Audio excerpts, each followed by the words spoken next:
Thursday, August 22, 2024. Queenship of the Blessed Virgin Mary. Focus. Greetings, O favored one. The Lord is with you. In the Annunciation Scene Gospel, the angel Gabriel addresses Mary as a O favored one. It is not unfortunate, therefore, that Mary, who found favor with God Himself, does not find favor with many Christians. I noticed this lack of regard recently when some family friends who were visiting us brought over a relative of theirs called her Cynthia, who happened to be from another denomination.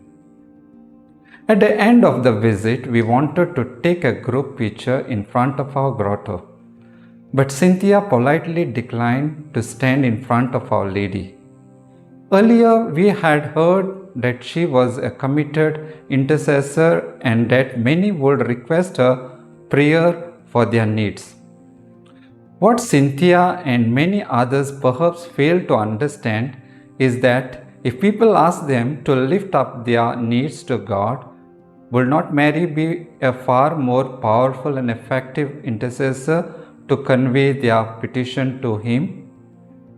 According to St. Louis de Montfort, the surest and the easiest way to Jesus is through Mary. If God came into this world through Mary, would He not want us to come to Him through her? Today's feast is a reminder of Mary's exalted status. She is the greatest intercessor for us before God. Fruit. Let us read the True Devotion to Mary by St. Louis de Montfort to be better understand Mary's role in our salvation and the importance of honoring her.